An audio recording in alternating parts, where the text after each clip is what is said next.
so I'm moving slowly because I don't want to scare these little fellas. I'm going to sneak up on them. So, here we go. Oh, look at that. 2 Louisiana heirloom Mirliton in the native environs of Mobile, Alabama. Welcome, folks.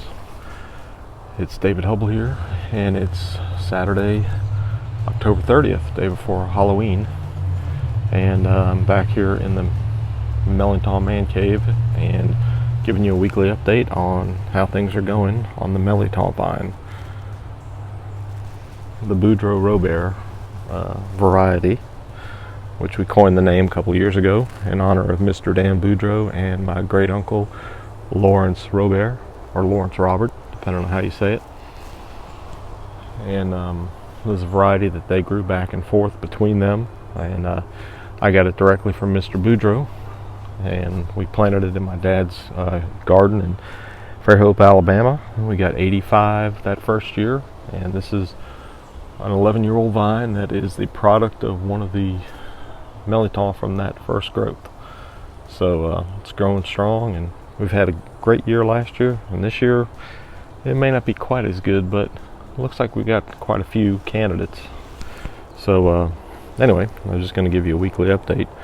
The bugs have not been as much of an issue this week. Temperatures are nice 52, 55 this morning. So we're definitely into Mirliton weather. And you can see here, got a lot of small pollinated Mirlitons that are coming along. Our flowers aren't nearly as not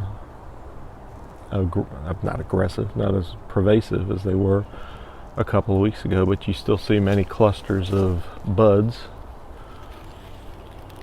for the male flowers, and not seeing quite as many females, but I don't know if it's sort of a cycle.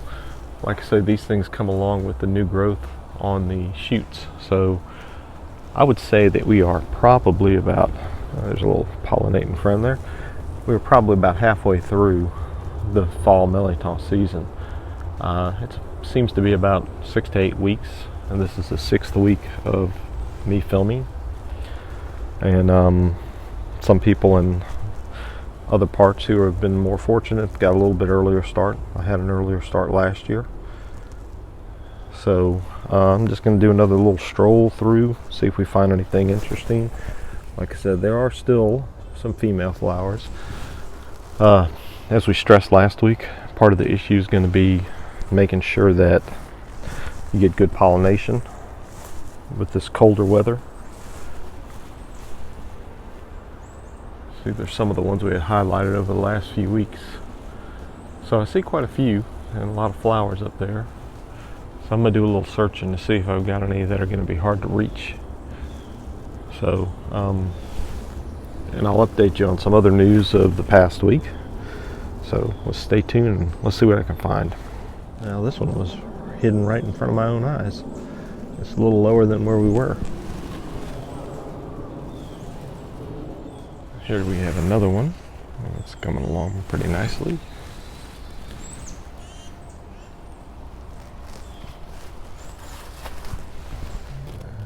There hopes to be a future one. Like I said, this is like Easter egg hunting at this point, except everything's light green, including the leaves. Well, they're maybe a little bit darker than light, but anyway, this is the fun part of the well, almost the fun part. Finding it's fun, but the harvesting, hopefully in the next week, will be even more entertaining and enjoyable. Here we are on the back end. Gets a little more sunlight in the afternoons, and got one right there.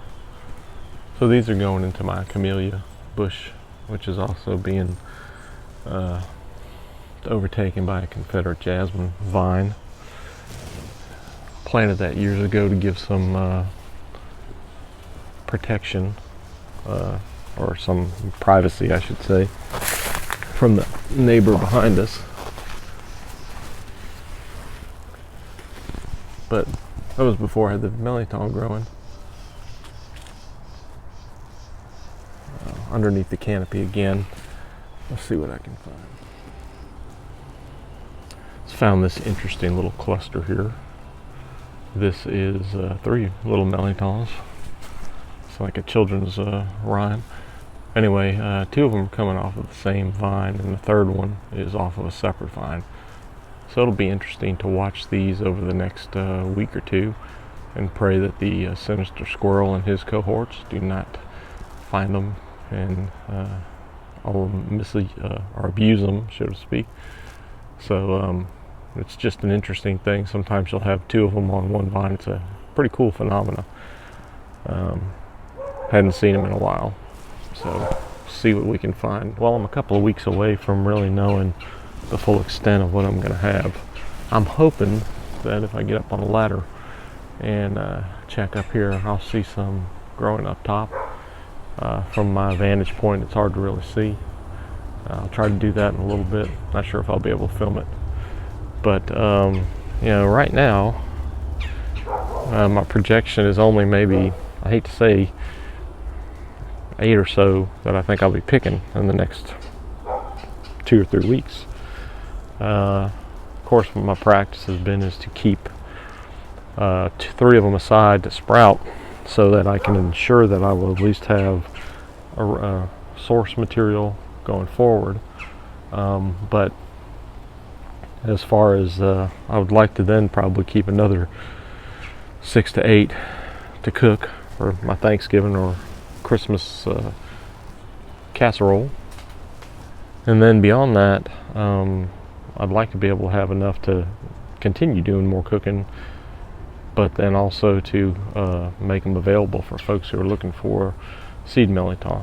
We know, due to Ida and some of the other issues this year, heat and such, that Mirliton seed availability may be scarce. So take care of what you got if you got them. If you've got extra, please let us know at mirliton.org if you're willing to sell them, so that others may try to propagate and grow them as well in their yards. That's about really it.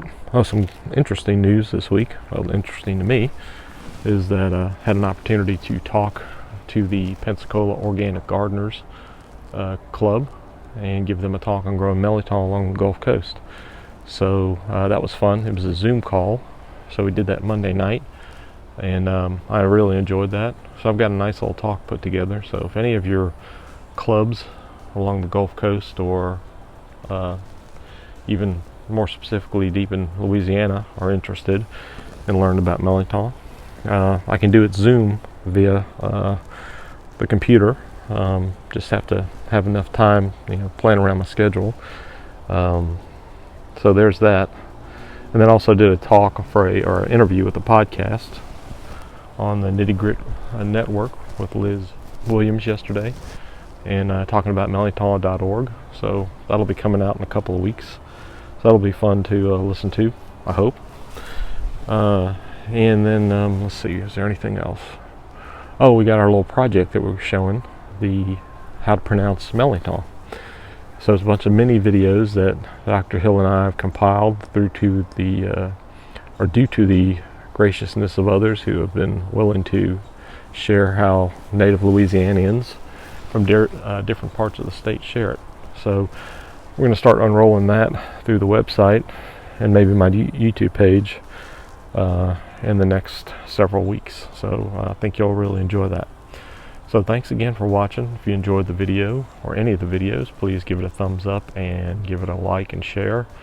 And if you want to follow or comment, you can put a comment in the section below for this video, or send me an email at rpcajun2r@gmail.com.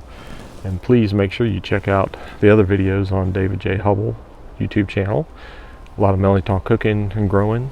And then also check out mirliton.org, mirliton.org, or my Facebook page, Mirliton Man of Mobile.